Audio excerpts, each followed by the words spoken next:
जय श्री ओम नमः सिद्धाय ओम नमः सिद्धाय ओम नमः सिद्धाय।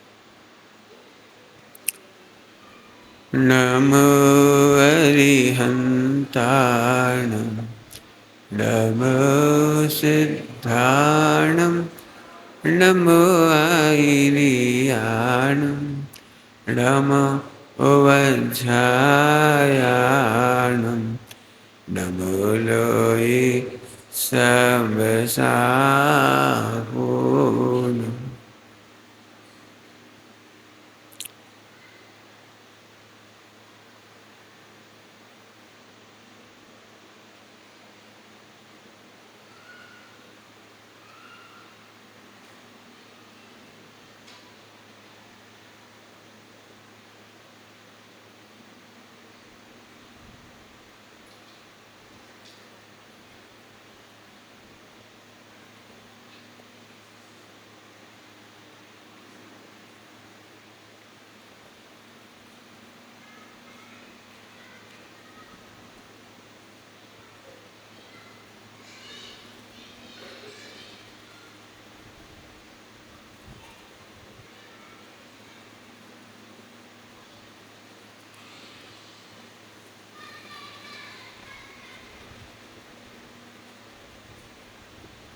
नमियूणजिणं वीरम् अनन्तवर्णनानिदंसन्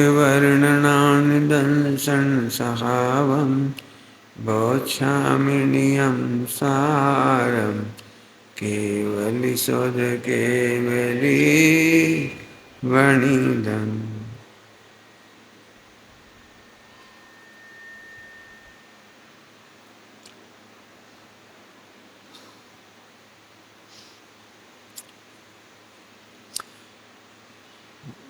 कल एक गाथा रह गई थी समझाने से। काल द्रव्य के बिना किसी भी द्रव्य का परिणमन नहीं होता है। विश्व के सभी द्रव्यों का परिणमन काल द्रव्य के निमित्त से होता है और बिना परिणमन के विश्व में कोई द्रव्य रहता नहीं। इतनी पंक्तियां थी, दो लाइनों में थी ये बात। बड़ी सुंदर चर्चा है इसमें, बहुत खजाना छिपा पड़ा है इसमें आनंद का। अब क्या छिपा है आनंद, अपन खोलने की कोशिश करती हैं। सबसे पहली बात है, विश्व में काल द्रव्य के बिना किसी का भी परिणमन नहीं होता। तो ये निमित्त का ज्ञान कराया।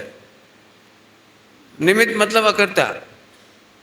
काल द्रव्य परिणमन कराता नहीं है।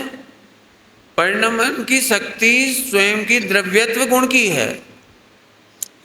सामान्य गुण है द्रव्यत्व, जिस शक्ति के कारण द्रव्य का कोई ना कोई परिणमन अवस्था अवश्य बदलती रहती है। ये तो हुआ उपादान। निमित्त का ज्ञान कराना है तो काल द्रव्य। यहाँ तक तो चर्चा सरल है, कोई कठिन नहीं है, लेकिन रास्ता इसमें बहुत है, इसमें रहस्य बहुत है, आनंद बहुत है इसमें। क्या है बहुत कि सुन तो सही, तू बोलता है मैंने मकान बनवाया, मैंने घर बनाया, मैंने बच्चों को पाला पोसा, बच्चों को बड़ा कर दिया, मेरी वजह से संगठन बढ़िया चल रहा है, मेरी वजह से प्रवचन बढ़िया चल रहा है, मेरी वजह से प्रवचन बहुत अच्छे हो रहे हैं, मेरी वजह से ग्रंथ अच्छे लिखे गए हैं। तो इस लाइन ने कहा कि तुम इसके निमित्त हो कि उपादान, ये बताओ पहले। हमें नहीं मालूम, तुम्हारी वजह से शिविर अच्छा चल रहा है, कोई बात नहीं है, तुम इसके निमित्त हो कि उपादान। शिविर में एक एक परमाणु, एक एक जीव द्रव्य अपना अपना काम करना है, वो तो उनका द्रव्यत्व उपादान है। और निमित्त में काल द्रव्य। तुम क्या हो, तुम फटे में फटे में टांग समझते हो? फटे में टांग उलझाने का मतलब है फोकट में दुखी। जिन्होंने तारीफ कर दी शिविर बहुत अच्छा चल रहा है, तो चौड़ी छाती हो गई। इतने में दो चार लोग हैं, क्या शिविर है, पिचक गई। तो अपन फूक गए कि आबा भर दे तो फुग्गा फूल गया और किसी ने पिन घुसा दी, पिचक गए। शांति से सोच, आपका एक एक फुग्गा फूटेगा इसमें। आपकी पत्नी की तारीफ सुनते से आप जबरन फूल रहे, जबरन नहीं। एक बात है, कड़ी तो तुम्हारी पत्नी के हाथ की खाई, क्या कड़ी थी, हाँ गजब। हैं, तो तूने क्या करा था? तूने विधि बताई थी बनाने की, क्या किया था तूने? ये कुछ नहीं, वो तो उसे आती है बनाना, वो पियर से सीख के आई थी, बनाती बढ़िया कड़ी भाखरी। तो तूने क्या किया ये तो बता दे। हमने कुछ नहीं किया, हमने तो ये भी नहीं कहा कि कड़ी भाखरी बना, उसे बना ली, तुम्हें पसंद आ गई तो तुम काहे भूल गए? और इतने में किसी ने कहा ये अच्छी नहीं बनाती वो कड़ी, तो उधर खाई थी हमने ननिहाल में, वो कड़ी अच्छी थी, घी डाल करके जो बनाई थी बढ़िया कड़ी भजिए डाल करके, ये मज़ा नहीं आया। फौरन पिचक गए। ये दो दृष्टांत दिए, आपके बच्चे की प्रशंसा सुन के, आपके मकान की प्रशंसा सुन के, अरे आपके गांव की प्रशंसा सुन के, देश की प्रशंसा सुन के। नयों के नाम लूंगा तो उपचरित, असद्भुत, अनुपचरित, असद्भुत, सद्भुत, तो क्या है इसका ये बता दे, उपादान है कि निमित्त? आप नहीं समझ रहे होंगे, 99.99% प्रॉब्लम सॉल्व। आपके दुखों के आधार और सुखों के आधार, जिसको गुरुदेव कहते हैं अधर्माथी थाय छे। क्या थी थाय छे? अधर्माथी, ना निमित्त ना ठिकाना ना उपादान। बेगानी शादी में अब्दुल्ला परेशान, एक कहावत थी कोई, बेगानी शादी में अब्दुल्ला दीवाना। जबरदस्ती, तेरे को लेना एक ना देना, तू अभी साल की बुराई कर दो, तुम में से जो जो बीतरागी होंगे उन्हें कुछ नहीं होगा। नहीं, जिसने बनवाया हो, जिसने दिमाग लगाया हो, जिसने कुछ करा हो, उस तक ये मैसेज पहुंच जाएगा, सुमित प्रकाश जी ने भरी सभा में आज तुम्हारी उतार दी। अरे हमें पता भी नहीं कौन की उतार दी,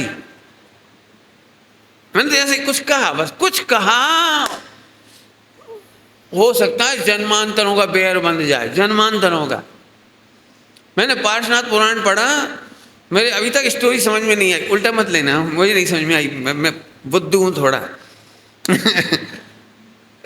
जिस महिला की को लेकर के दोनों भाइयों में विवाद हुआ था, वो महिला का तो आता ही पता नहीं चला पूरी पिक्चर में।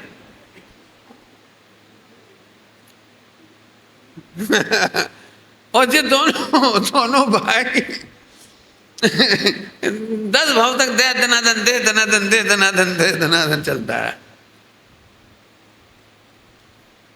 वो पत्नी कहाँ चली गई, उसका तो बताओ कुछ, कि वो उसका कोई ठिकाना नहीं। कहानी जितनी अटपटी है, बड़े भैया की पत्नी अगले जन्म में इसकी हथनी बनती है, हाथी की, वो इधर आ जाती है। क्या गजब है, इसका मतलब पूर्व जन्म में वो देवर पे फिदा थी, निदान बांधे होंगे उसने, क्या मालूम क्या क्या किया होगा। इसकी पत्नी लापता हो गई बिल्कुल। यार मुझे कोई लेना देना नहीं। अरे प्रभु, जरा जरा सी बात के लिए भाव बिगड़ते हैं। आ भाव बगाड़बू भी न थी, बधारबू भी न थी, बिगाड़ना भी नहीं है और बढ़ाना भी नहीं है। तो बहुत सुंदर लाइन है, मैंने अब सुना दिया आपको। इस विश्व में छह द्रव्य में द्रव्यत्व के कारण अपना अपना परिणमन होता है, तो वहां भी तेरी चलती नहीं।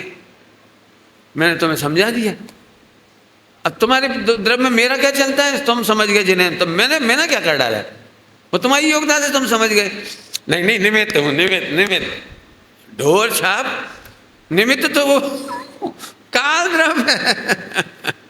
तुम कहां से बीच में टपक गए, और तुमने समझाया तो इतनों को क्यों नहीं समझाया। मैं इस बात को गजब कर दिया कमाल से, मुझे बहुत अच्छी लगती है ये बात। अब आगे चलो। नहीं नहीं, मैं ज्ञापक निमित्त हूं, तो ज्ञापक निमित्त का मतलब समझते हो, कुछ नहीं करता, जो जानता है बस। क्या जानता है कि कालद्रव्य को भी जानता है और तुम्हारे उपादान को भी जानता है। इतना जानने से तुम जबरन में ही बिल्कुल बिल्कुल। आप सोच रहे, पता नहीं मैं कितना, मेरा बस चला तो 99% तो अनंतानुबंधी का हिस्सा पूरा इसी से शॉर्ट हो गया। जो फालतू के कर्म बंद हो रहे थे करणान योग से, सब बंद निपट गए इसमें से। आपने देखा ऐसे ऐसे लोग मिलेंगे।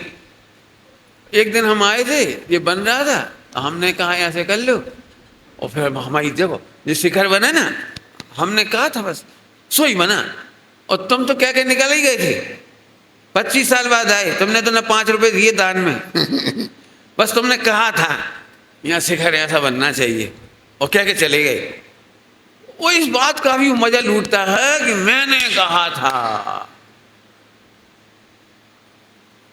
अब समझ में आ रही पाप की गहराइयाँ कहाँ कहाँ तक है। हमने कहा था वंदे भारत से चले जाओ, फिर भी चले गए। तो चले गए तो तुमने कहा करा, तुमने ना टिकट के पैसा दे, न ड्राइवर का काम किया वंदे भारत का, बस तुमने कही थी तो उस एक्सप्रेस से नहीं जाएंगे तो इस एक्सप्रेस से चले जाएंगे, इतनी सी बात थी। मैंने दो एग्जाम्पल नहीं सुना रहा हूँ, मैं ये कह रहा हूँ 24 घंटे तुम्हारे दिमाग में यही कचरा घुसा है। उन्होंने हमारी इज्जत ही नहीं रखी। क्या इज्जत नहीं रखी? मीटिंगों में झगड़े होते हैं, ट्रस्टों में, मीटिंग में बहुत महावीर भगवान का नाम लेके जाना पड़ता है, शांतिनाथ भगवान का। मैंने कितने लोग जानते हैं कि वो नहीं समझेंगे, वो नहीं समझेंगे, तो छिपा छिपा के एजेंडा ले जाना पड़ता है। कुछ बात पे साइन करवा लेते सॉल्ट में और काम फिर कुछ और कर दी, मुझे सब पता रहता है। क्यों? कि वो नहीं मानेंगे तो नहीं मानेंगे, वो काम कर नहीं है। सब जगह ऐसा ही होता है। उसका कारण यही है कि उनके मुंह से निकली और उसकी इज्जत रखो। हमारी इज्जत ही नहीं रही। अब ऐसे आदमी को कौन सुखी कर सकता है? भगवान भी नहीं कर सकते। फिर से सोच, विश्व के सारे परिणमन उपादान से होते हैं, और यदि निमित्त में भी कोई है तो काल द्रव्य है। तुम तो वहां कहीं भी नहीं हो। मैं दृष्टांत तो इतने घूमते मैं क्या बताऊं। मैंने सोचा वो मर जाए, सुबह सही में मर गया। वो मेरे सोचने से मर गया। क्या गजब है! मेरे सोचने की शक्ति AK-47 से भी ज्यादा। जबरन मेरे सपने में आया और ऐसा हो गया। अपने सपने को ही लादे घूम रहा है वो। आपको पता है स्वप्न विकृति है, स्वभाव की सहजता नहीं है। असहज वृत्तियों में सपने होते हैं। स्वप्न कोई आयुर्वेद में कोई बहुत अच्छे थोड़ी मानेगा। अपन ने तो केवल 16 सपने अच्छे माने और कई प्रासंगिक सपने माने अच्छे। वो भी माने इसलिए कि अच्छा काम बाद में हुआ, तीर्थंकर हो गए ना इसलिए। लेकिन बहुत अच्छी बात थोड़ी है। शुद्धोपयोग उसका नाम है जिसमें कोई भ्रांति भी नहीं है, कोई विजन भी नहीं है, कुछ नहीं है। तो एक पॉइंट तो ये पूरा हो गया। अब दूसरा लाइन की चर्चा करते हैं इसकी। बिना परिणमन के कोई द्रव्य नहीं रहता। ये बहुत नाचने वाली बात है, नाचने वाली बात है। मान लो तो इसके बाद प्रवचन खत्म कर दो, शिविर खत्म कर दो, पूरा काम हो जाए, बाय। नहीं, पूरे शिविर खत्म, यहाँ पढ़ने की जरूरत ही नहीं पड़ेगी इसके बाद। अरे प्रत्येक वस्तु का परिणमन होता है तो सम्यक्त से मिथ्यात्व, मिथ्यात्व से सम्यक्त की भी चिंता मत कर, क्योंकि होता है। था योग्य था इसे, सब अनादि के मिथ्यात्व की चिंता है। काय वो परिणमन हो ही रहा है वहां तो। सब सम्यक दर्शन छूट गया तो छूट जाने दे, परिणमन होता ही है। सब केवल ज्ञान होने के बाद भी परिणमन होगा कि हो जाने दे। केवल ज्ञान के बाद भी परिणमन होगा, निर्मल पर्याय होंगी, संबंध निजरा मोक्ष होगा, उनका भी परिणमन होगा ही। बहुत अच्छा है। पंडित नहीं समझ में आई, तुम तो जल्दी जल्दी बोल गए, हमें बिल्कुल नहीं समझ में आई। तो सुन, यदि परिणमन नहीं होता तो मिथ्यात्व अनादि अनंत होता। अब बोल, समझ रहे कुछ? मिथ्यात्व अनादि अनंत होता यदि परिणमन नहीं होता तो द्रव्य तो गुण ने कितना बढ़िया ठेका लिया है। प्रति समय आत्मा के असंख्यात प्रदेश से समस्त विकारी भाव एक समय में वाइप आउट, वाइप पर घूम ही रहा है वहां। पॉइंट नोट किया जाए मिलन, जिन जिनको लगता है मेरे विकारों का क्या होगा क्या होगा क्या, वे है ही नहीं। कोई माई गला सिद्ध कर दे आत्मा की सत्ता में एक समय से ज्यादा विकार रहता हो तो करो, मैं बिल्कुल तैयार हूं। बोलो, करो, करना नहीं उसे सिद्ध करो, जहां से तुम्हें करना है करो। आत्मा में एक समय से अधिक विकार नहीं रहता। नंबर 1, भूतकाल का विकार आत्मा में है ही नहीं और भविष्य का हुआ नहीं। तो वर्तमान में तीनों काल आत्मा निर्दोष है ना। सब नहीं समझ में आई? वर्तमान का भी तो वर्तमान का तो है, वर्तमान का तो है। अरे वर्तमान का भी विकार है, वो इसी समय वाइप आउट होने वाला है, बिना मिटाए मिटने वाला है। मुझे दुनिया के परिणमन की तो चिंता नहीं रही, लेकिन अपने विकल्पों की भी चिंता नहीं रही, अपने विकारों की भी चिंता नहीं रही। इसका नाम है निर्विकल्प स्वसंवेदन। ठोक के कह रहा हूं। समझ में आ रही कुछ बात कि नहीं आई समझ में? कोई गलत तो नहीं बोल रहा हूँ? एक गुरुदेव क्या बोलते थे? एक समयનો विकार છે, एक समयનો मिथ्या છે, एक समयનો राग છે। जी क्या है एक समय? भूतकाल के राग की सत्ता आत्मा में होए तो निकाल के दिखा दो। 20 कोड़ा कोड़ी 70 कोड़ा कोड़ी का तुम्हारा हिसाब है? वे कोड़ा कोड़ी उनकी गणना है, वो करणान योग वाले कर्मों की, हमारी नहीं। आत्मा में फिर से सुनो, आपने देखा है वो, हमारे दृष्टांत लायक तो नहीं फिर भी अब क्या कह देता हूँ, वो कार होती है ना, कार में वो आगे पीछे वो घूमता रहता वाइपर, बरसात के दिनों में वाइपर लगा रहते ना, तो उसमें मेरा सेटिंग नहीं बैठती उसमें, वो तो बहुत देर बाद आता है इधर, वो तो बहुत समय लगा देता है। हमारे यहाँ तो ऐसा वाइपर है और प्रत्येक प्रदेश पर है, ये एक समय से ज़्यादा विकार की सत्ता नहीं रहती, मोह की, राग की, द्वेष की, काम की, विकार की। तुमने डराने के लिए बोल दिया असंख्यात लोक प्रमाण, असंख्यात लोक प्रमाण भी अधिक समय की पर्यायों को लेकर है, एक समय की पर्याय में एक ही प्रकार का विकार है। और वो भी कैसा? डॉक्टर साहब जिसके लिए एक बात कहते थे, बहुत अच्छे दृष्टांत, कि हम जिसे विकल्प को टालना चाह रहे हैं, परिणाम को दूर करना चाहते हैं, वो तो एक समय का है, वो तो मर ही गया। तो दादा ऐसे दृष्टांत देते थे, सबको याद होगा, कि हमने गोली चलाई, सबको लगा कि हमारी गोली से मरा, अरे उसका तो वो मरने का काल ही था। कौन का? जिसको मैंने गोली मारी है वो मेरी गोली से नहीं मरा, वो तो उसके मरने का काल ही था। हाँ ये बात अलग है, मरने का काल था और गोली लग गई। हम अपराध बोझ से भरे जा रहे, हमने मार डाला, हमने मार डाला, हमने मार डाला।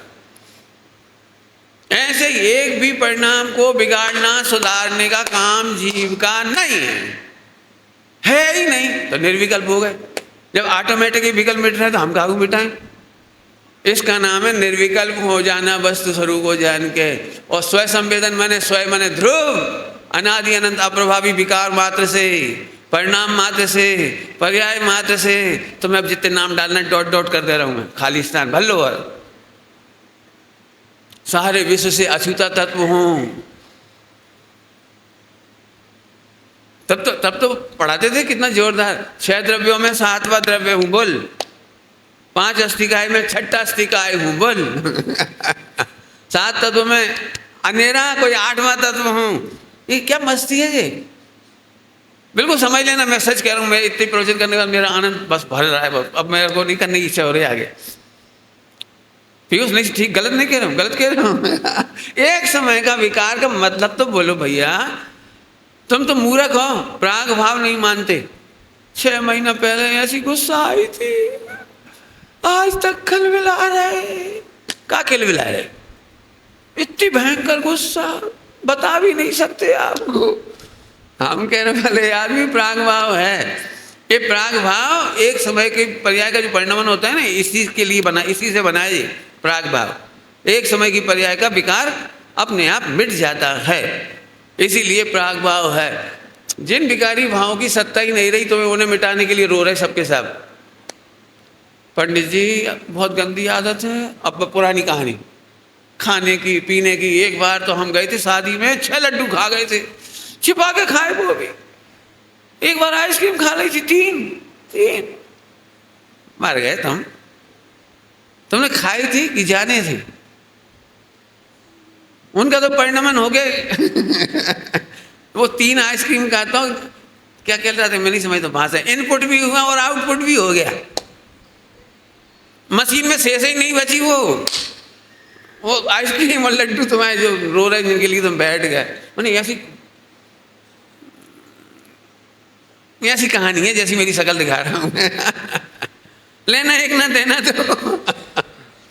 अरे प्रभु, अभी कितनी गजब की बात है। अपनी भूतकाल की पर्याय और दूसरों की विकारी पर्याय याद करने लायक नहीं है। वो भी भूला हुआ भगवान आत्मा है।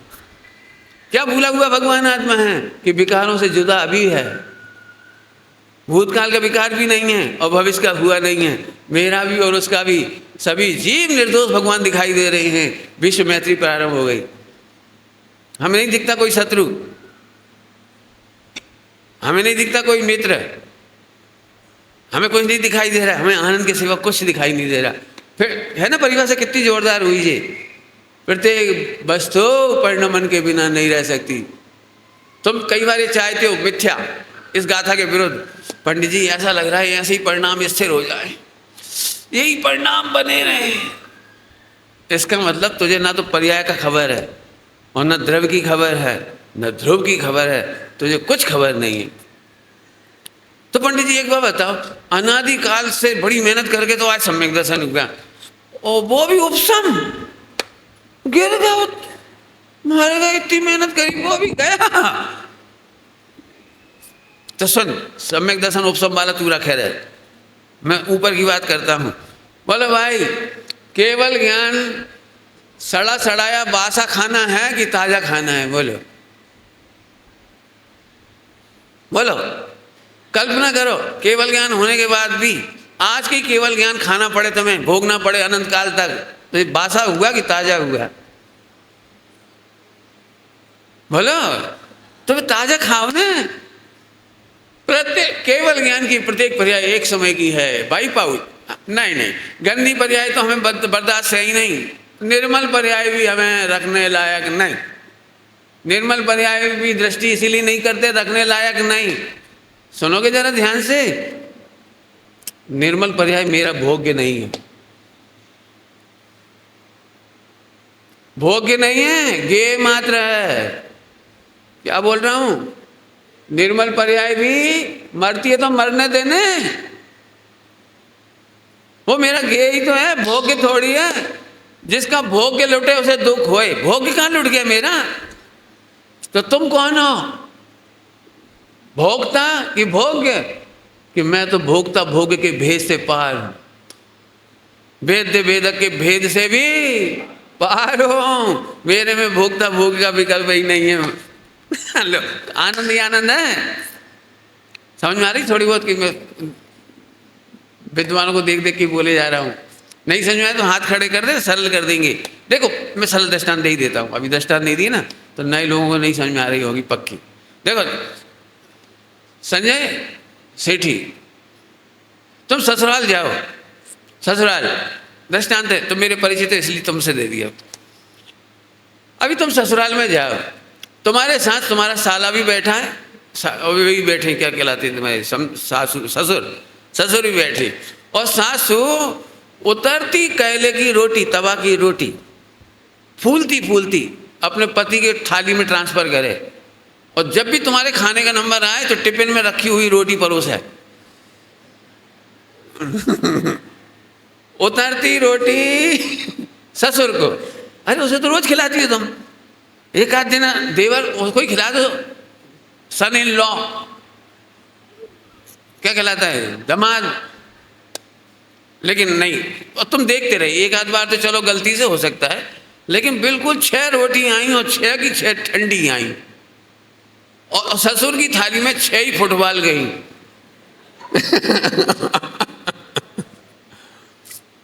तुम्हें कैसा लग रहा है? ईमानदारी से बताना कैसा लग रहा है?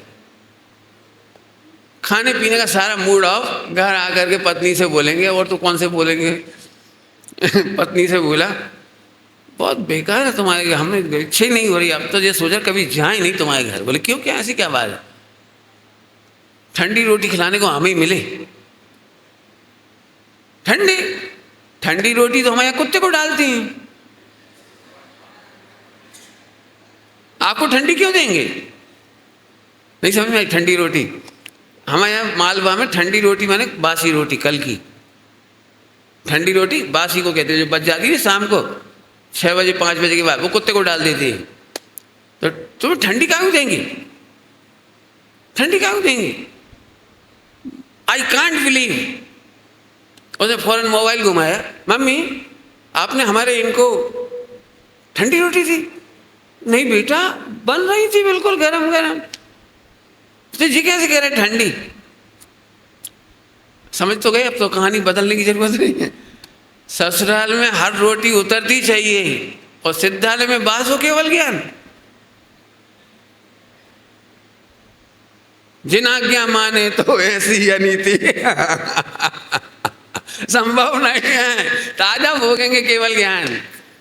और अब इधर की बात करो मिथ्यात्व की, है कहाँ पहले भूतकाल का? और नहीं, यदि वही का वही बना रहता तो फिर कभी बदलता ही नहीं। अनादि मिथ्यात्व अनादि अनंत कहलाता। इसीलिए मिथ्यात्व अनादि शांत है, विकार अनादि शांत है, और केवल ज्ञान आदि निर्मल पर्याय सादि अनंत हैं, और मैं अनादि अनंत हूँ। अब बोलो तीनों में से कौन सा पसंद भाव? हाँ, मैं अनादि अनंत हूँ। मैं केवल ज्ञान भी मुझे पसंद है, केवल ज्ञान भी हमारे लिए है, निर्मल पर्याय भी हमारे लिए। अब बताओ कोई प्रॉब्लम बच गई हो तो? मैंने तो सारी प्रॉब्लम सॉल्व कर दी इसी में से, इसी गाथा में से। अब सोचो अदीब अधिकार कितना मस्त अधिकार है। जो प्रॉब्लम लाओगे विश्व की कोई भी, मेरे प्रॉमिस है आपको, इस गाथा के अलावा कोई गाथा से सॉल्व नहीं करूंगा। पूरे वर्ल्ड वाइड प्रॉब्लम कह रहा हूँ, वर्ल्ड वाइड प्रॉब्लम केवल इसी गाथा से सॉल्व हो जाएगी। इसीलिए कल रात को मन तो चहक रहा था, लेकिन आप तो बिल्कुल अंतिम बिल्कुल क्या कहलाते हैं वो, जब आयु के अंत में चले जाते नहीं तो कल दिन भर के अंत में थके हारे तो हमने आप पर दया की, अभी नहीं नहीं तो हमारी गाथा शहीद हो जाएगी। मज़ा तो अब आएगा। चलो अब तो ठीक है, तो वो गाथा तो पूरी हुई। अब शुद्ध भाव अधिकार की चर्चा करेंगे। शुद्ध भाव अधिकार की शुरुआत 38 नंबर की गाथा से लेकर 55 तक होगी। माने 17 गाथा है, 17, लेकिन कलश बहुत सारे हैं इसके। गाथा से ज़्यादा कलश हैं, बहुत रेफरेंस है, बहुत अच्छी है। आइए शुरुआत कर देता हूँ, ज़्यादा भूमिका नहीं बनाता हूँ।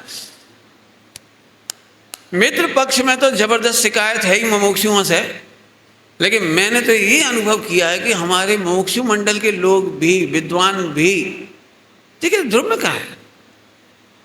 ध्रुव समझ गया, ध्रुव अब ध्रुव तो समझ गया, अब्बा में कहाँ है? ध्रुव की चर्चा मिलती कहाँ है? ध्रुव की ऐसी महिमा क्या है जो हम दिन रात रह जाएंगे? एक ध्रुव के भरोसे तो अनंत काल नहीं बीत सकेगा। इस चर्चा सुनता हूँ, इतनी बड़ी जिंदगी है, ध्रुव का क्या करेंगे? अचार डालेंगे? थोड़ा बहुत करणानी भी पढ़ो, द्रव्यानी भी पढ़ो, थोड़ा प्रथमानी भी पढ़ो। बेटा शादी हो उससे पहले विधवा होने की तैयारी करो। एक पति के भरोसे कहाँ तक रहोगे? नहीं समझ में आई क्या कह गए हम? सुन लेना अच्छी तरह से। जो लोग ये सलाह देते हैं ना ध्रुव दृष्टि के साथ साथ ये तैयारी करो, उनसे कह रहा हूँ, आप इतना बढ़िया किसी लड़की की सगाई शादी में गए और बड़ी सिंपैथी दिखाते हुए बोले, बहुत दया आ रही तेरे ऊपर। बोले क्या? ये तेरा एक ही पति है, उसके भरोसे कब तक रहोगी तुम? थोड़ा टाइम पास करने लिए तैयारी करके रखना। क्या बता रहे आप? क्या कहना चाह रहे इसे? आचार्य कुन स्वामी को पढ़ के देखो, वे द्वादशांग का निषेध कर रहे हैं। राजमल जी पांडे साहब ने इतनी उठ के बात बोली है, उठ के मैं तो हिल गया था पहली बार जब पढ़ा था। कोई जानेगा कि द्वादशांग का ज्ञान कोई अपूर्व उपलब्धि है, तो मैं तो चहक करके उत्तर तो अंदर आ ही जाता ना, यस। और उन्होंने ऐसा उत्तर दिया जैसे, अब मैं उसके लिए कुछ कहना नहीं चाह रही, बहुत खराब शब्द दिमाग में आएंगे मेरे, कह नहीं पा रहा हूँ मैं। उन्होंने ऐसे बोला, ऐसा तो कुछ नहीं। अब ये क्या भाषा है? ऐसा तो कुछ नहीं। तो एकदम फिर प्रश्न खड़ा हुआ, तो कैसा है? तो अगले ही आगे लिखा था, विकल्प है। सेम वर्ड बोल रहा हूँ, सेम।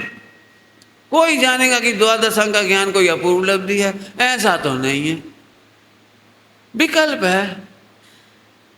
आप कल्पना कर सकते हो कोई पंडित होकर के ऐसी टीका लिखे, ऐसे शब्द लिखे खोल करके। आचार्य कुन स्वामी तो जब 14 नंबर की गाथा लिखी तो वे भी पद्म प्रमलधारी मुनिराज की तरह नाचे, खुश हो गए।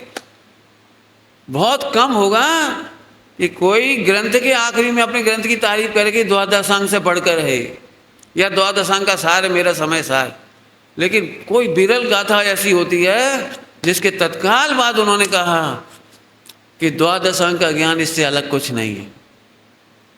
यही है द्वादशांग का ज्ञान, आत्मा। आत्मा बस।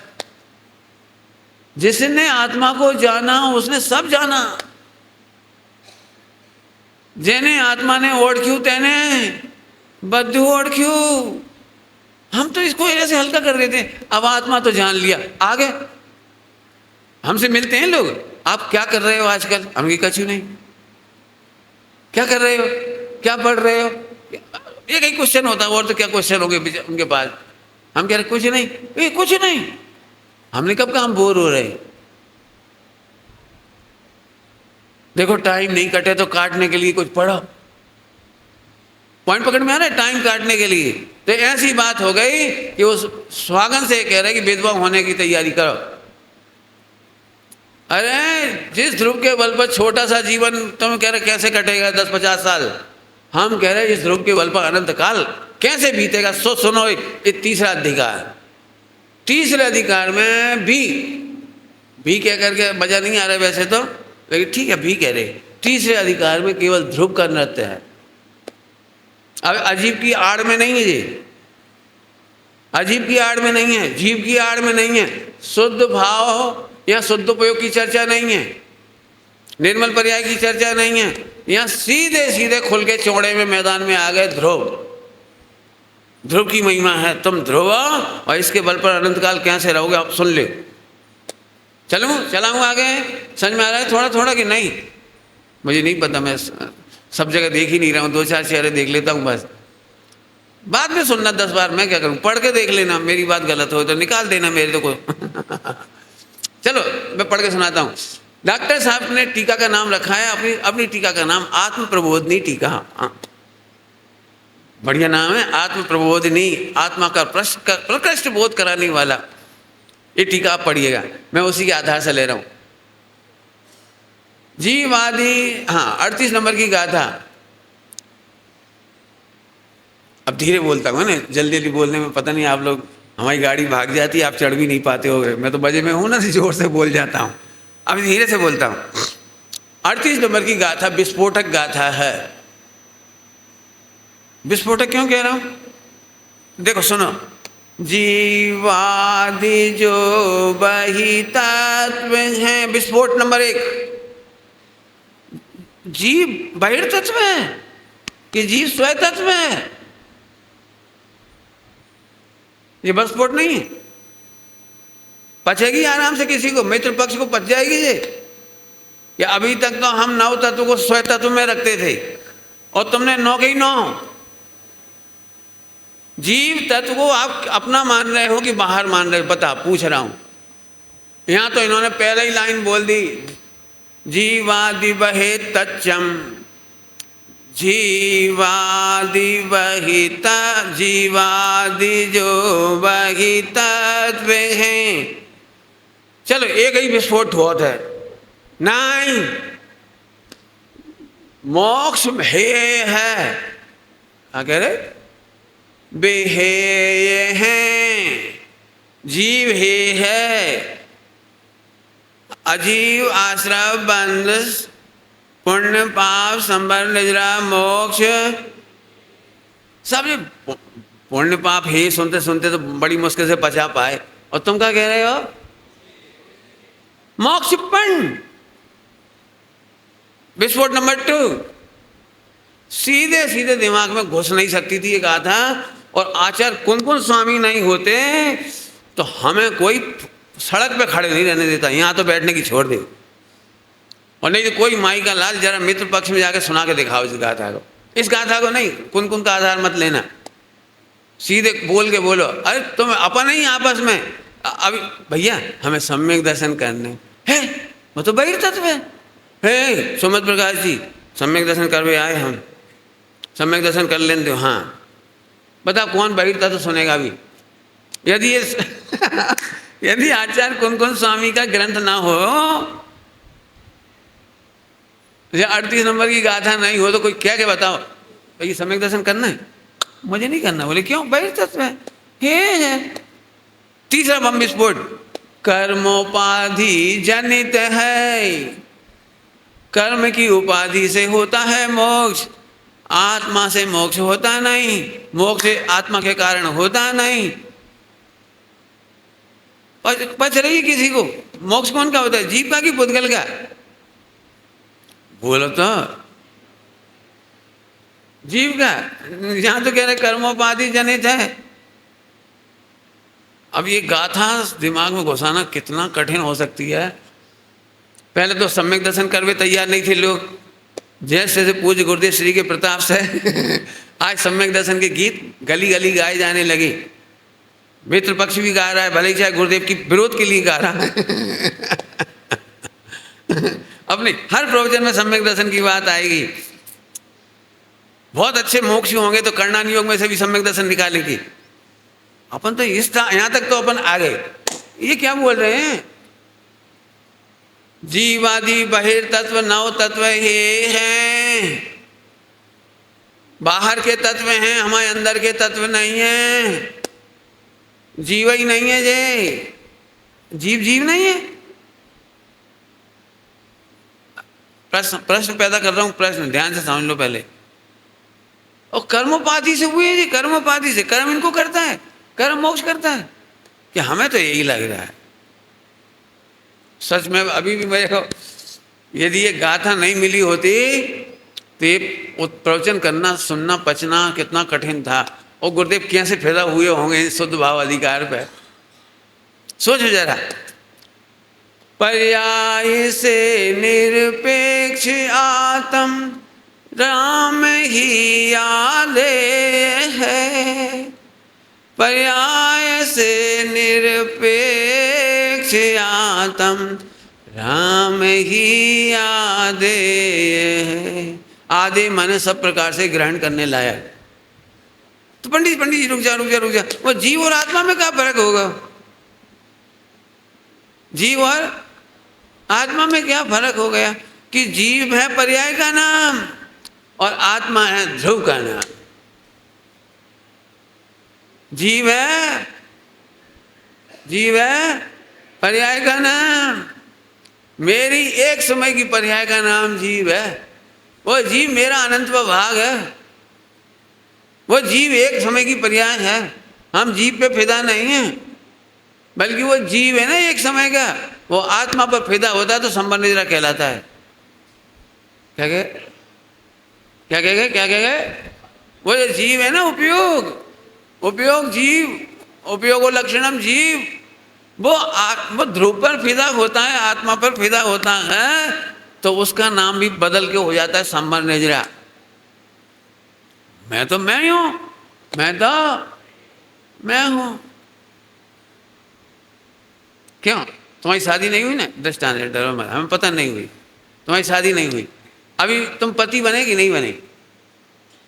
अरे बोलो नहीं बने। अब मान के चलो एक लड़की ने तुमसे शादी कर ली तो तुम पति बन गए। तो पति बन गए, जब पति बन गए बड़ी चीज है, पत्नी का आना बड़ी चीज है कि तुम्हारा होना बड़ी चीज है? दो बातें कह रहा हूं। पति बनना बड़ी चीज है कि वो पत्नी आ गई वो बड़ी चीज है, कि तुम पहले से हो वो बड़ी चीज है? समझ गए कछु?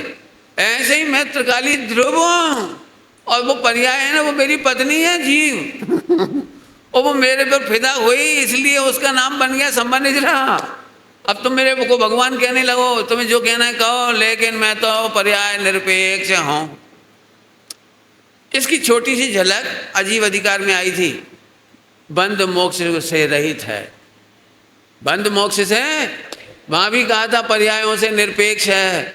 अभी ईमानदारी से बताओ, जो आत्मा त्रिकाली ध्रुव पर्याय से निरपेक्ष है और तुम पर्याय सापेक्ष से देखोगे, ये मिथ्यात्व है।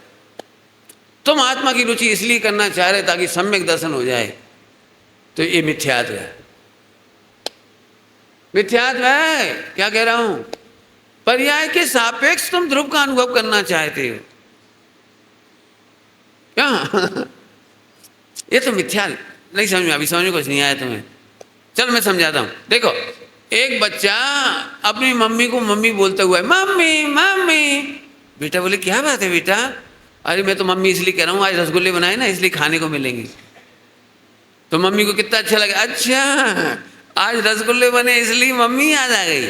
और वैसे चल भाग जा। बोलो मम्मी को कितना बुरा लगेगा, पापा पापा। हाँ बेटे बोलो, आई लव यू पापा। आज बात क्या है बेटे? 100 रुपीज पॉकेट मनी। अच्छा ₹100 पॉकेट मनी के लिए पापा याद आ गए। तो बोलो पापा को बुरा लगता है कि अच्छा लगेगा? दृष्टांत हो गए। तो ऐसे ही तुझे मोक्ष मिलेगा, इसलिए आत्मा अच्छा लगता है, ध्रुव अच्छा लगता है। भाग जा, मिथ्या दृष्टि कहेंगे, सम्यक दर्शन 3 काल में नहीं होगा, मोक्ष नहीं होगा, नहीं होगा, जा। अब तो समझ में आ गया? आहा, तो फिर हम आत्मा को ध्रुव क्यों अनुभव करें? मुझे कोई पर्याय की दरकार नहीं है, कोई विकार मिटाने की दरकार नहीं है, कोई निर्मल पर्याय का जरूरत नहीं है। मेरा ध्रुव ही अच्छा है, हम उसमें रम रहे हैं, हमें नहीं मालूम। चूंकि मैं हूं इसलिए रम रहा हूं, बस। इसका नाम शुद्धोपयोग, इसका नाम शुद्धोपयोग। फूलचंद नहीं, बाबू भाई जी की याद आ जाती। बाबू भाई वो दृष्टांत देते थे, सर हमने तो ध्रुव स्वीकार कर लिया, हमें सम्यक दर्शन होगा कि नहीं, हुआ कि नहीं? ऐसे 2 प्रश्न पूछे बाबू भाई जी से। कौन कौन से? हमने ध्रुव स्वीकार कर लिया तो हमें सम्यक दर्शन हुआ कि नहीं, होगा कि नहीं? तो बाबू भाई जी ने कहा कि नहीं हुआ, ये तो बहुत पक्की बात है। बोले क्यों? हम तो ध्रुव ही ध्रुव की महिमा गा रहे हैं, ध्रुव ही ध्रुव देख रहे हैं। आजकल तो हम सोए, उठते बैठते सोते ध्रुव ही ध्रुव का विचार कर रहे हैं, तो हमें क्यों नहीं होगा? तो उन्होंने बंदर का दृष्टांत दिया जाए। याद आ गया बंदर का दृष्टांत? उसने देखा कि आदमी गड्ढा खोद करके आम का बीज डालता है, तो उसमें से वृक्ष निकलता है, फिर उसमें से फल निकलते हैं। तो बंदर ने भी डाला एक बीज, अब देखता ना वो निकल ही नहीं, तो उसने मिट्टी हटाई, फिर देखा, फिर डाल दी, फिर मट्टी कर दी। आधा घंटा बाद फिर वहाँ तो कहीं दिख ही नहीं रहा। 10 महीना हो गया, में कच्चू भाव हो ही नहीं। काय में? बीज में। समझ में आया कुछ? अरे तू ध्रुव देखता है और इधर देखने लगता है। इसीलिए कल मैंने मना किया था, रोंगटे मोंगटे खड़े नहीं होते, सारे लक्षण मिलाने बैठ जाते हैं लोग सम्यक दर्शन करने में। ध्रुव हूं, आहा अभी रोंगटे तो खड़े हुए ही नहीं, वो बिजली तो चमकी नहीं। वो कौन सी जाने, इतनी गंदी गंदी झूठी झूठी बातें लिख रखी हैं। एक अनहद नाद गूंजता है, टप अनहद नाद गूंजता है। मैं बहुत साफ साफ कह रहा हूं, कुछ नहीं होता है ऐसा। रस नीरस हो जाए, रस झरता है, नहीं नहीं झरता रस, ये सब लिखी है। अरे हमें ही पता है लिखी, तू बेवकूफ है। इंद्रिय ज्ञान वालों को इंद्रिय ज्ञान के भाषा के दृष्टांत दिए थे, तो तू छल ग्रहण करता है। इसलिए कोई आचार्य ने ये शब्द नहीं लिखा छलम ना घेतब्बम, कोई आचार्य ने नहीं लिखा। सठखंडा में लिखा मेरा, मुझे तो पहले ही पता ये छल है।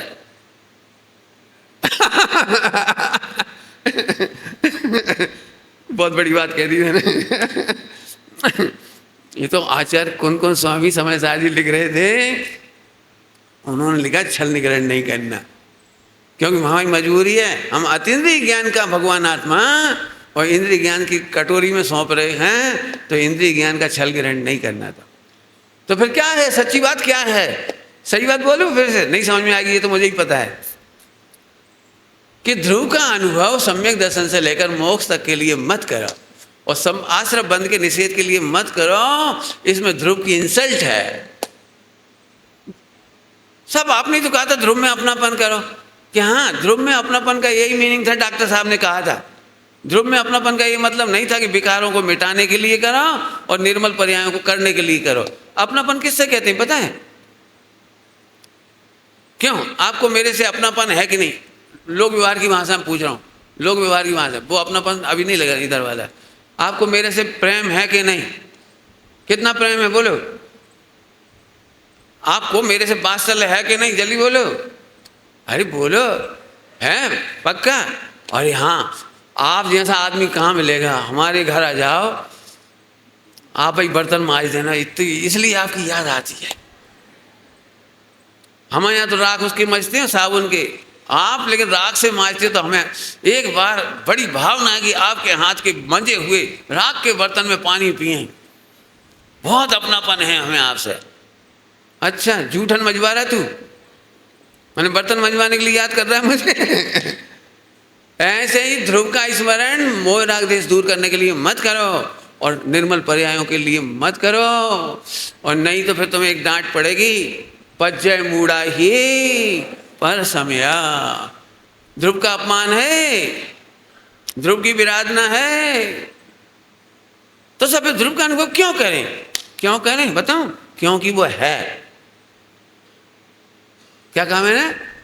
अपनी पत्नी को अपनी पत्नी मानो, इसलिए नहीं कि स्वर्ग मिलेगा, और नहीं मानोगे तो नरक चले जाओगे, ये ऐसे नहीं। अपनी पत्नी है, मान लो है, घुमाने फिराने की क्या जरूरत है? ऐसे ही ध्रुव हो, भगवान हो, निर्दोष हो, ज्ञायक हो, है ना? इतना सहज भाव से स्वीकार करने के लिए अधिकार है, और इसमें जगह जगह लिखा है सहज स्वीकार, सहज स्वीकार, सहज परिणमन, सहज मुद्रा, सहज उत्फुल्लन, जन के बहुत अच्छे अच्छे शब्द हैं इसकी। तो बोलो भैया तैयार हो? देखो अब और सरल दृष्टांत देता हूँ। मुझे पता है ध्रुव में आपको अपनापन नहीं है, परायापन है, लेकिन जहाँ आपका अपनापन है वही दृष्टांत देता हूँ। कौन से बोलो? जिनन, तुम पुरुष हो कि स्त्री? हैं? पुरुष हो। नहीं दृष्टांत जिनन से कह रहे, तुम आत्मा थोड़ी कह रहे हैं। जिनन नाम की संज्ञा ली हमने, ऐसे घुमाओ मत। तो तुम पुरुष हो तो काहे मान रहे पुरुष? अब हम तुमसे पूछे पुरुष क्यों मान रहे, तो उत्तर क्या है? हाँ, तुम्हें ऐसा तो नहीं लगता? नमो हरिहंताणम, सही बोल दो भैया, नहीं तो नरक चले जाए। अपन पुरुष हैं, सही बोल दो, नहीं तो नरक चले जाए, और सही बोलेंगे तो मोक्ष। बोलो, मैं पुरुष हूं, इस बात को स्वीकार करने में आपको ना तो स्वर्ग मोक्ष का प्रलोभन आया और ना नरक निगोद का भय। तो हम आपसे पूछ रहे हैं, ध्रुव का अनुभव करने के लिए आपको स्वर्ग मोक्ष का लोभ क्यों और नरक निगोद का भय क्यों? और ये बात का उपकार भी टोडरमल जी साहब का है। टोडरमल जी साहब ने लिखा है, सच्ची उदासीनता, सच्चा वैराग तो तब है जब तुझे कोई इष्ट अनिष्ट महासित ना हो, स्वर्ग मोक्ष आदि का लोभ ना हो, नरक निगोद का भय ना हो। सत्य तो तब है, सम्यक दर्शन तो तब हो। अब तो समझ में आ गया? इंटरव्यू लूंगा मैं बाद में, हो ध्यान रखना, मेरे पास आओ तो संभल के आना। मैं पूछूंगा आत्मा को सम्यक दर्शन क्यों करना है, तुम ध्रुव क्यों मानते हो, ध्रुव क्यों जानते हो, ध्रुव क्यों विचारते हो? यहाँ बैठी है तो भाई वो 70 कोड़ा कोड़ी अनंत अनुबंधी ध्रुव हो, अनुभव करो, इतनी सी बात है। चलूं आगे। जीवादि बहिर्तत्व है। पंडित साहब बहिर्तत्व क्यों, ये नहीं समझ में आई, अभी भी नहीं समझ में आई। आप और सबको बहिर्तत्व कह दो चल जाए, लेकिन जीव सही बताना, अपने को जीव तो कब अपन ही है ना, जीव तो, ये बहिर्तत्व तो मत बोलो। तो सुनो, पहला उत्तर क्या दिया था? यहाँ जीवादि नव तत्व पर्याय का नाम है, बराबर। दूसरा उत्तर, जिसके आश्रय से सम्यक तो होता है उसे तो कहते हैं अंतस तत्व, और जिसके आश्रय से सम्यक दर्शन नहीं होता है उसको कहते हैं बहिर्तत्व। परिभाषा लिख लो। क्या बोला? नियम सार जी में बहिर्तत्व की परिभाषा। उमा स्वामी ने सबको स्वतत्व कहा, 5 भावों को याद है? औप समीक्षाई को भाव में सस्य जीवस्य जीवस्य जीवस्य स्वतत्व मौदयिकम च। वहाँ तो प्रमाण की खाता खुला हुआ है। वहाँ सबको ले लिया इकट्ठा। यहाँ तो कह रहे ना, हाँ परिभाषा क्या निकली स्वतत्व की? जिसका आश्रय से रत्नत्रय प्रकट हो उसका नाम स्वतत्व, और जिसके आश्रय नहीं लेने से, माने आश्रय लेने से सम्यक दर्शन ज्ञान प्रकट नहीं हो, वो सब बहिर्तत्व। बाबूबा जी की याद आ रही, थोड़ी देर में याद कराऊंगा आपको। हाँ रेडी? नहीं समझ में आया साहब हमें? गुरुदेव जी से एक प्रश्न पूछा कि साहब आप रागादि को पुद्गल क्यों कहते हो? रागादि को पुद्गल, नाम सुना पुद्गल? थोड़ा और आगे चलता हूं, निर्मल पर्याय को भी पुद्गल कह दिया, मोक्ष को भी पुद्गल, यहाँ पुद्गल लिखा था, मोक्ष भी पुद्गल। मोक्ष जीव का कि मोक्ष पुद्गल ने किया? कौन ने किया? तो गुरुदेव ने बहुत प्यारा जवाब दिया, सुनने लायक। भाई जीव से लेकर मोक्ष तक पुद्गल है। तो दो उत्तर दूंगा इसके, बिल्कुल आपको सटीक। पहला उत्तर सुनो ध्यान से। जैसे पुद्गल के आश्रय से सम्यक्त नहीं होता, स्वानुभूति नहीं होती, ऐसे मोक्ष के आश्रय से भी स्वानुभूति नहीं होती। इसलिए हमें तो वे पुद्गल के खाते में डाल दिए। जैसे पुद्गल को देखने से मजा नहीं आता, आनंद नहीं आता, सुख नहीं होता, ज्ञान नहीं होता, दर्शन नहीं होता, ऐसे ही मोक्ष पर्याय के अवलंबन से भी, निर्मल पर्याय के अवलंबन से भी काम नहीं होता। इसलिए निर्मल पर्याय भी पुद्गल है। पहला उत्तर तो ये है। अभी दूसरा उत्तर कि दूसरा उत्तर ये है कि जो कर्म, जो जिस पर्याय को याद करने पर कर्मों की याद आ जाए वो पुद्गल का। मैं समझाता हूं, चिंता नहीं करना। जिस पर्याय को याद कर, जैसे मोक्ष की याद करो, मोक्ष की याद करो, तो मोक्ष की याद करते से ही महावीर भगवान सिद्ध हुए। क्यों हुए? उत्तर बोलो। महावीर भगवान सिद्ध हुए, उत्तर बोलो। क्योंकि उन्होंने 4 घातियां, 4 अघातियां, 8 कर्मों का क्षय किया, इसलिए मोक्ष गए। याद आ गई ना? याद आ गई ना 8 कर्मों की? बोलो महावीर भगवान अरहंत हुए। कौन की याद आई बीच में तुम्हें? 4 घातिया कर्मों। अरे ये तो सब बेकार हो गया,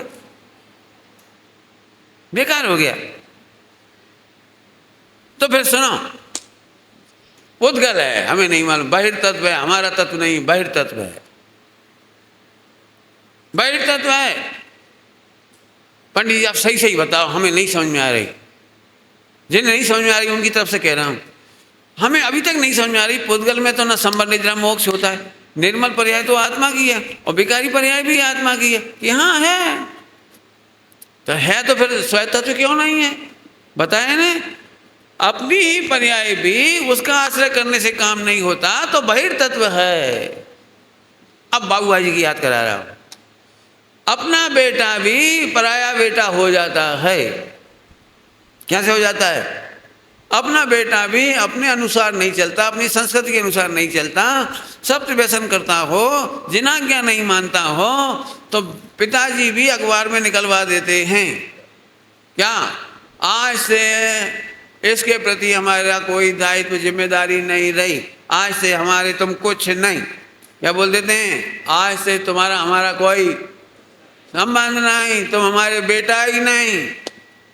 डीएनए टेस्ट कराओगे तो बेटा हमरो ही है। यदि डीएनए टेस्ट कराओगे तो बेटा तो हमारा है, लेकिन नहीं हो, निकल जाओ हमारे घर से, घुस मत जाना हमारे घर में, हमारे कुछ नहीं। होता है कि नहीं होता है? ऐसे ही जो पर्याय ध्रुव को प्रसिद्ध नहीं करती, जो पर्याय को प्रसिद्ध करती है वो बहिर्तत्व है। जाओ, तुम्हें देख के हमें कहीं और की याद आती, कर्मों की, उपसम की, क्षय की, क्षय उपसम की। इसको कहते हैं कर्मोपाधि जनित। कर्मों के उपसम से हो उपसम सम्यक्त, कर्मों के क्षय उपसम से हो क्षय उपसम सम्यक्त, क्षय उपसम चारित्र, कर्मों के क्षय से हो क्षयिक और कर्म के उदय से औदयिक। इन चारों भावों को हमारे होने पर भी गेट आउट, गेट आउट। अब जिन्होंने 5 भाव का स्वाध्याय किया वो भी थोड़े समझ गए होंगे, थोड़े, बाकी तो आपको मेहनत करनी पड़ेगी। मैं तो क्या कर सकता हूँ, मैं बोल ही सकता हूँ। कठिन कक्षा है, ये बात पक्की है। मैं कहो तो सरल करेंगे, और चिंता नहीं करो। देखो और सरल दृष्टांत दे देता हूँ एक और। महिलाओं की तरफ जा रहा है दृष्टांत, अभी पिताजी का था, अभी महिलाओं की तरफ। बेटे का विवाह हुआ तो अभी तक बेटा आते से ही मम्मी को याद करता था, मम्मी भूख लगी, मम्मी शादी में जाना, मेरे कपड़े। सैलरी मिलती थी तो महीने में आते से ही सैलरी मम्मी के हाथ में देता था। तो माँ बेटे का बड़ा अच्छा डाइल्यूशन था, रिलेशन था अच्छा। लेकिन एक दिन शादी हो गई और उसकी पत्नी अच्छी आ गई, तो वो माँ को हैरान थोड़ी करेगा। आप क्यों नोट गिनो, कष्ट मत करो। अब मम्मी को क्यों पराठे बनाने पड़े, है ना, वो आप आराम करो। तो आते से ही पत्नी, मुझे भूख लगी, मेरे कपड़े, सैलरी, 3 बताएं, ऐसे सब लगा लेना। तो हर बात के लिए वो पत्नी के पास चला जाए, पत्नी से बातचीत करे, सब कुछ। मम्मी से पूछे ही नहीं कि बेचारा। बहू भी चौथे काल की थी, खराब नहीं थी, बहुत अच्छी थी, मम्मी को बिल्कुल हैरान नहीं करती थी बिल्कुल। तो भी मम्मी को एक अनकहा कष्ट था जो बहू के कहने से भी उत्पन्न नहीं हुआ था। और बेटा भी कहता ही नहीं था कुछ, घर में कोई कमी भी नहीं थी, चौथा काल बरत रहा था, लेकिन बेटा बस माँ के पास नहीं आता था, ये माँ को खलने लगा। अब जो कोई कष्ट कहीं से उत्पन्न नहीं हुआ जी, एक दिन, 2 दिन, 1 महीना, वो रोज इंतजार करती बेटा हमारे पास आ जाएगा, आ जाएगा, नहीं आया। और 1 महीना बाद मंदिर में मिथ्यात को प्राप्त हो गई, चेहरे की रौनक खत्म।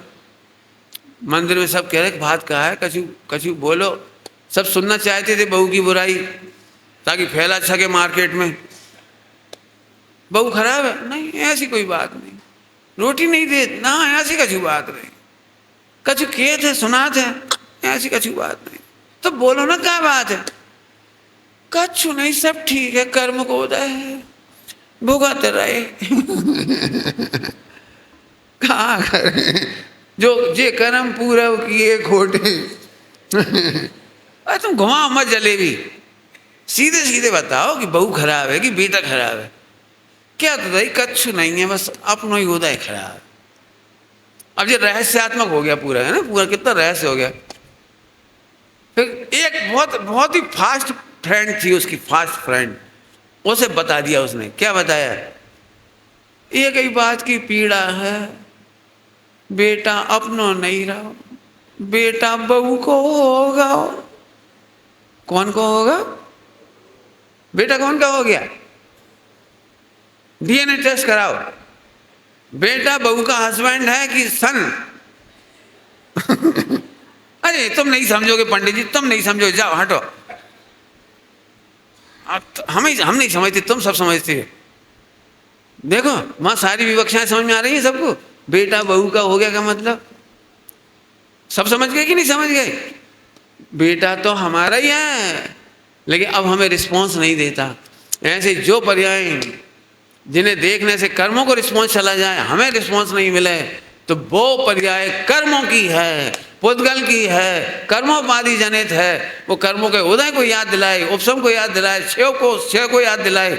नहीं वे हमारी पर्याय हमारी नहीं, तो हमारी पर्याय कौन सी है। हम तो सहज चेतन चमत्कार मात्र हैं, हम तो चैतन्य मात्र हैं। हमें हमारे लिए और किसी की जरूरत, ये है सम्यक दर्शन। 38 नंबर की गाथा सम्यक दर्शन से स्टार्ट हो रही है, लेकिन सम्यक दर्शन नहीं बता रहे इसमें, सम्यक दर्शन का विषय बता रहे हैं। चलते चलते अभी भी तुम इसलिए ध्रुव को चाहो कि सम्यक दर्शन हो जाए, तो तुमसे ज़्यादा गद्दार बहू को बेटा नहीं है। बहू को बेटा समझ गए, तुम कर्म के वफादार हो, ध्रुव के वफादार नहीं हो। और ऐसे लोग मंदिर में जा कर के, पंडित जी के पास भी आकर के दीन होकर के कहते हैं, पंडित जी इतने साल से गहराई से अभ्यास कर रहे, 6 से 8 घंटा रोज गुरुदेव की सीडी सुनते हैं, रोज पढ़ते हैं, सब कुछ कर रहे, लगता है दर्शन मोहिनी की 70 कोड़ा कोड़ी प्रबल है। हमारी तरफ से तो काम कर लिया पूरा, बस अब देखो उपशम का इंतजार है, कब उपशम होता है, कब बिजली चमकेगी, देखते हैं भैया। हमारी तरफ से तो काम पूरा है, हमसे तो तुम पंडिताई करा लो पूरी, ध्रुव निरपेक्ष, पर्याय निरपेक्ष, कर्मोपाधि निरपेक्ष, हम पूरा पढ़ा देंगे। परंतु अभी वो उपशम होना बाकी है, तो हम कह रहे इधर आ, समझ गए, ऐसी धुनाई करे तेरी ढोर, तू नए चक्र को नहीं जानता। ये कहेंगे, मैं नहीं कहता हो आचार्य देव बोलते तू नए चक्र को नहीं जानता। हमने इसलिए नहीं पढ़ाया था उपशम 6 उपशम। गुरुदेव के प्रवचन में वो चर्चा आती थी, पढ़ लेना उठा करके आप। गुरुदेव इतने हल्के से जवाब देते थे, ये तो संयोग का ज्ञान कराया, उपशम 6 उपशम आदि का ज्ञान कराया है। मैंने वजन इससे ज़्यादा नहीं दिया गुरुदेव ने कभी भी।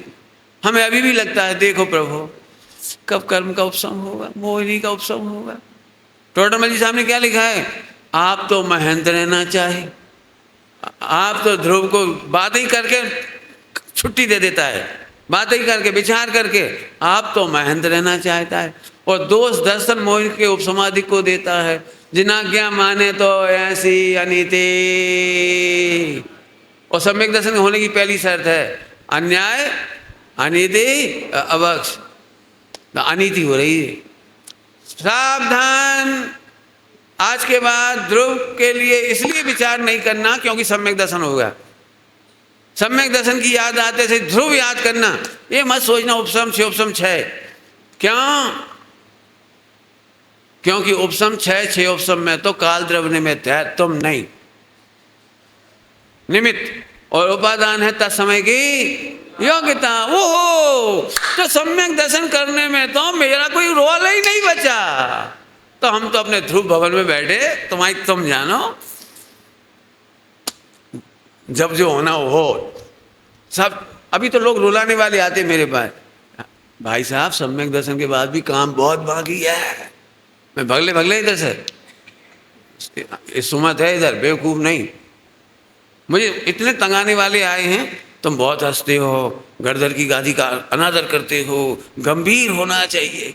मैं जब मैं गर्दर होऊंगा तब गंभीर होऊंगा। अभी मैं गर्दर नहीं हूँ, मैं तो पद्म प्रमलधारी मुनिराज नाच सकते हैं तो मैं नाच रहा हूँ।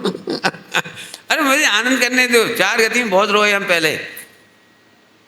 जिनवाणी पढ़ करके रोना रुलाना नहीं, रोना रुलाना भयंकर पाप है, भयंकर पाप है। क्यों? क्योंकि जिनवाणी से धर्म ध्यान प्रारंभ होता है, आर्त ध्यान नहीं।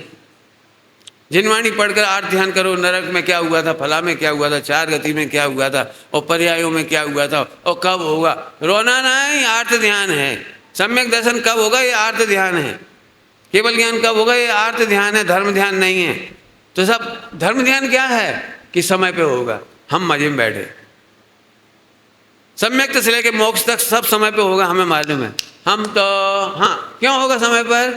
3-4 बार उत्तर दे दिया आखिरी में। बोलो, ओ निमित्त में वो है काल द्रव्य, और तत्समय की योग्यता उपादान है। हमारे हाथ में तो कछु है ही नहीं, हमारे हाथ में तो हमारा ध्रुव है। हम बैठे अपनी मौन सो।